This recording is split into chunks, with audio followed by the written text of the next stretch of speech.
kung usapang silipan lang po ng mga travel, mas di hamak nakasilip-silip yung kay Marcos. Biruin mo, gumastos ng 80, kung di ako nagkakamali, gumastos ng 87 million yun. Pang-travel niya lang sa ibang bansa. Ang tanong, may napalabang bansang Pilipinas, may investor ba na nahatak si Marcos? Wala naman. Wala. O, dapat yun ang unang ano dyan. Siya ang karapat dapat sitahin. Liwanag naman ng pagkakasabi ni Vice President Sara Duterte na wala siyang ginastos dyan na galing sa pera ng gobyerno. Sarili niya lang yan. Tsaka wala kang karapatan at wala kayong karapatan na tanungin nyo o kaya malaman nyo kung ano ang nangyari doon sa Australia at kung ano yung ginawa ni Vice President Sara Duterte. Tsaka unang-una, bulag ka ba? Kitang-kita nyo naman sa mga live kung ano yung ginawa ni Vice President Sara Duterte doon. So kung pagpunta niya doon, kung may kinausap man siya, wala kayong pakialam doon. Tsaka yung sinasabi niya na pinondohan ni Vice President Sara Duterte, yung mga kasamahan niya, pangalawang beses, wala pa rin kayong pakialam doon. Kasi pera nila yun eh. Hindi naman pera ng gobyerno yun. Dapat ang mga pinapakialaman nyo, katulad niyan, yung kada travel ni Marcos Jr. na milyon, na sinasabi nila para dumami ang investor sa Pilipinas. Wala naman nangyari. Di ba? May nag-invest ba? Paano mag-i-invest? Laging baha dito. Paano mag-i-invest? Laging hino-hostage, kidnap yung mga dayuhan dito.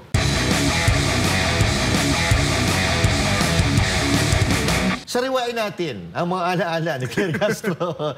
Okay, sagutin natin ang mga patutsada ni Claire Castro. Samantala, eto, pakinggan natin yung kung saan nag-ugat ito, pakinggan natin yung video ni VP Sara Duterte kung saan sinabihan niyang obob itong administrasyon ni Marcos Jr. Meron tayong video din. Lang talaga yung nasa administrasyon. Nakita po natin kung paano po sumagot ang Vice Presidente. Napaka-emosyonal. When emotions are high, intelligence is low. Nilalagay namin doon personal to differentiate it from official. Kasi pag personal, hindi ako gumagamit ng pera ng bayan. Pag official, gumagamit ako ng pera ng bayan. Pero hindi po niya kasi ibinunyag, nagagawa siya di umano ng official functions. Ang tanong natin, kung hindi to personal trip, sana ay naging tapat siya sa pagsasabi kung ano ba ang dahilan ng kanyang pagpunta sa Australia. At hindi naman ito tutulan ng administrasyon. Ginamit niya ang OVP Facebook. Ito ay parte ng gobyerno. Hindi ibig sabihin na personal na lakad yan ay holiday o pamamasyal yan. Walang ginamit na pera ng gobyerno sa lakad na ito. Pero nagtatrabaho pa rin ako. At ngayon, na inamin niya, sinabi niya na siya ay nagtatrabaho. Bilang Vice Presidente, lumabas siya ng bansa, kailangan na po siyang mag-ulat sa bayan. Ano ang ginawa niya sa Australia? Ano ang naging resulta ng kanyang official function sa pagganap sa kanyang official functions sa Australia? At kailangan din niya pong iulat sa taong bayan kung sino yung mga kasama niya at kung lahat ba ng kasama niya ay pinondohan lamang niya. Hindi nakikinig. Ewan ko sa'yo. Alam mo, Claire Castro, intindihin mo yung sinasabi ni VP Sara Duterte para hindi ka nagmumukhang tatanga-tanga ka. Kulit eh. Una, eto nakakahiya ito kasi yung Vice Presidente, eto, binitawan ni VP Sara Duterte, seryoso ito, napakaseryoso. Hindi lang basta pinuna ni VP Sara Duterte ang administrasyon ni Bongbong Marcos, kundi sinabihan pa niyang walang kwenta. O Bob, napakalinaw nito, kung ako, napakalinaw nito na sinasabihan ni VP Sara Duterte ang administrasyon ni Marcos, lalo-lalo na ang kanyang tagapagsalita, na kulang siya sa comprehension. No?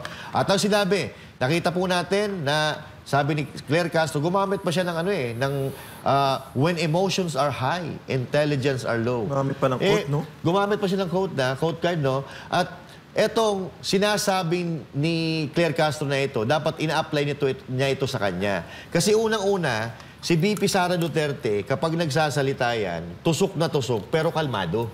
Hindi siya galit. Hindi siya galit. Nung isang nagtatawanan pa, tumatawa pa siya doon sa harap ng mga media. Tapos sasabihin ni Claire Castro na when emotions are high, intelligence are low. At kahit si VP Sara Duterte, kahit mataas ang emosyon niya, makikita mo yung kanyang intelihensya. Hindi katulad mo na mababa nga ang emosyon mo, pero yung sinasabi mo ay wala sa hulog. Para kang yung mga, yung mga trolls dyan sa social media na mga walang muka, na kung ano-anong pinagsasabi, na wala naman doon sa pinag-uusapan. Kumbaga, out of topic, makapag-comment lang, may masabi lang, ganun ka, Claire Castro. At ito, sabi pa niya, sinabi na ni VP Sara Duterte na ang niya ay personal trip, no? Personal trip, by the word itself, personal. Kung ikaw ay aalis, lalaya sa bansa na personal, sariling gastos mo yan. Hindi ka gagamit ng pondo ng gobyerno, no? Maliban na lang kung ginagawa rin yan ng amo mo. Na kung saan nagpupunta, nanonood ng F1, nanonood ng concert at all that, yun, tanong din namin kung yung personal ba niya na mga lakad ay hindi rin ba siya gumagamit ng pera na bayan? I doubt it, pero ako yung nagtatanong. Pero ito, sinabi na nga ni VP Sara Duterte na wala siyang ginamit na pondo ng gobyerno. Aba, oo. Umirit pa itong si Claire Castro na baka pinondohan ba itong mga kasama ni VP Sara Duterte? Sinabi na nga mismo ni VP Sara Duterte na walang ginamit na pera ng gobyerno. Nakikinig ka ba? May laman ba yung hukote mo talaga, Claire Castro? O talagang asong tahol-tahol ka lang at pumalit ka kay Trillanes? At ito pa, mga partners, ano ba, unang-una, Claire Castro, dapat inaalam mo kung ano ang function ng isang vice presidente. Kayo na nga mismo nagsabi na ang vice presidente ay spare tire. Kumbaga, pag wala ang presidente, siya ang gaganap bilang presidente.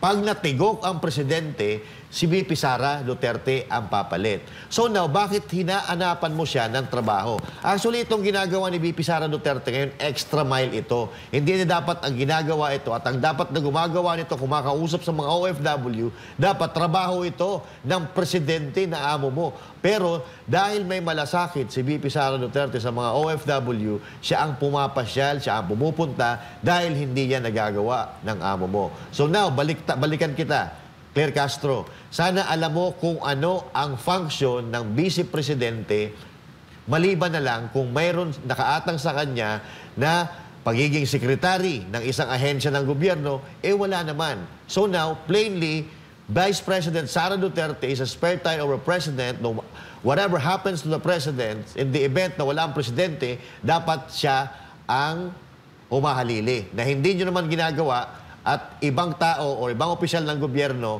ang inaatasan ni Bongbong Marcos pag umaalis siya. So kayo ang hindi sumusunod sa function ng gobyerno. Kayo ang walang alam. Kaya bumaba na kayo dyan. Sama mo na amo mo, mga partners.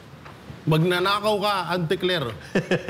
Magnanakaw ng? Bakit mo ninakaw ang kortina sa bahay namin? Yan ang sinasabi. At suot-suot mo dyan.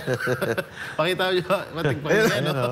Oy, nakakortina ka pa. Alam mo ba, tapete yan. Ay, tapete yan. Akala ko kasi kortina. Sa bilyaran, di ba yan, Yun yung sa Oy, paalala lang po mga kababayan, yung mga sinabi ni Auntie Claire, yan po ay opinion po ni President Marcos Jr. Para po sa nakakaalam ng lahat. Ang katanungan dito, bakit anong koneksyon nung FB, OBP account Facebook doon sa mga pinagsasabi nito? Tsaka, kung usapang silipan lang po ng mga travel, mas di hamak nakasilip-silip yung kay Marcos. Biruin mo, gumastos ng 80, kung di ako nagkakamali, gumastos ng 87 million yun. Pang-travel niya lang sa ibang bansa. Ang tanong, may napalabang bansang Pilipinas, may investor ba na nahatak si Marcos? Wala naman. Wala. Dapat yun ang unang dyan. Siya ang karapat dapat sitahin. liwanag naman ng pagkakasabi ni Vice President Sara Duterte na wala siyang ginastos dyan na galing sa pera ng gobyerno. Sarili niya lang yan. Tsaka wala kang karapatan at wala kayong karapatan na tanungin nyo o kaya malaman nyo kung ano ang nangyari doon sa Australia at kung ano yung ginawa ni Vice President Sara Duterte. Tsaka unang-una, bulag ka ba? Kitang-kita nyo naman sa mga live kung ano yung ginawa ni Vice President Sara Duterte doon. So kung pagpunta niya doon, kung may kinausap man siya, wala kayong pakialam doon. Tsaka yung sinasabi niya na pinondohan ni Vice President Sara Duterte yung mga kasamahan niya. Pangalawang beses, wala pa rin kayong pakialam doon. Kasi pera nila yun eh. Hindi naman pera ng gobyerno yun. Dapat ang mga pinapakialaman nyo, katulad niyan, yung kada travel ni Marcos Jr. na milyon na sinasabi nila para dumami ang investor sa Pilipinas. Wala naman nangyari. Di ba? May nag-invest ba? Paano mag-i-invest? Laging baha dito. Paano mag-i-invest? Laging hino-hostage, kidnap yung mga dayuhan dito. So walang mangyayaring invest yung mga rito sa Pilipinas. Kaya kung ganyan man, at saka ito, mga partner, alatado mo yung sinabi ni Claire, no? Talagang gumawa lang ng butas no? Para lang makasingit doon. Masegue niya kay BP. Oo, gaya ng sinabi ni Claire, trabaho lang, walang personalan. Trabaho lang, walang personalan. Yun yung sinasabi niya lagi. Diba? So, sa madaling salita, ito ay ginagampanan niya lamang dahil trabaho niya. Pero paalala lang po, lahat ng sinabi ni Claire Castro doon sa kanyang press con, ay yan po ay opinion ng presidente. Tagapagsalita siya ng presidente. Tsaka partner dugtong wala bago si partner RJ, no? Sasabihan mo si VP Sara Duterte na when emotions are high, intelligence are low. Bakit hindi kaya pakinggan mo yung mga interview ng amo mo? Yung interview ng amo mo doon sa kaisa-isang interview na internationally, nagkautal-utal pa ang amo mo noong tinanong siya doon sa regarding doon sa wealth na ninakaw ng pamilya ni Bongbong Marcos Jr., nagkautal-utal. Samantalang itong si VP Sara Duterte, relax na ini-interview nung Russian Today. Nasagot niya ng maayos yung mga katanungan. So doon pa lang, malalaman mo na kung sino talaga ang may IQ.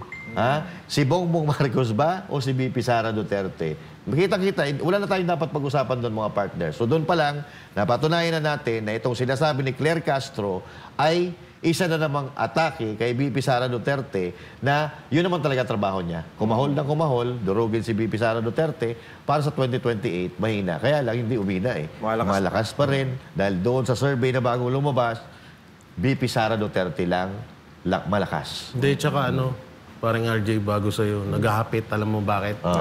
Katapusan na Susweldo na. Umahabol ng umahabol ng kuda para may alam mo na. Kasi ganun pala no? Mas maraming kuda, mas maraming... Diba sabi ni diba sabi ni yung congressman, kapag medyo mabigat ang banat mo. Wag medyo mabigat ang banat mo. Yun na. Mas malaki presyo. May hindi lang midnight snack, may ka pa. Midnight, may morning snack. Kaya pala nagkukumahog yung mga talagang kahit walang kwenta, talagang magsasalita sila. Siyempre. Alam mo, masasabi ko dito kay Auntie Claire, ang OA mo, te. Ang OA mo kasi hindi bagay yung damit mo sa sinasabi mo. Na totoo lang. Tama, napansin mo ba yun? Diba? Kasi ang ganda ng itsura mo, okay? Ang ganda ng damit mo araw-araw, lagi pag may press con. Pero yung mga sinasabi mo, walang laman Tapos sasabihin mo, when the emotion, mapakot-quote ka pang nalalaman, hindi mo naman alam yung ibig sabihin. At baka message mo yan sa amo mo, kay Marcos, hindi lang kay BP. Kasi kung tutuusin, mapapansin natin, hindi nga sabi ni BP Sara, hindi siya gumastos. Pero yung amo mo, pumunta ng Japan na walang kaalam-alam ang mga Pilipino, kinabukasan lumipad na. Gamit ang eroplano din na ginamit na eroplano na dinala si Pangulong Duterte sa dahig. Anong ginawa niya doon? Nakipag-usap? Sabi niya? Hindi naman siya nagano sa taong bayan. Wala namang video? Wala namang picture? Hindi siya nag-ulat sa taong bayan. Oo. Pero pagdating sa droga, nangunguna siya. Oo. Burrito niya yun. Oo.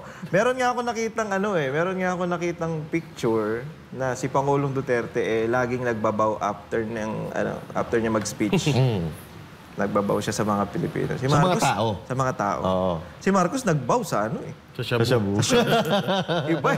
Ibang klase, sir Pero ayun nga. Mamaya yung sa shabu, pag-usapan Yung din natin. ito nga si Auntie Claire, talaga namang, ewan ko gagawin niya talaga yung the best para lang masira yung mga Duterte. Well, kung yan ang gusto mo, edi sige, tuloy-tuloy mo lang. Sabihin mo lang.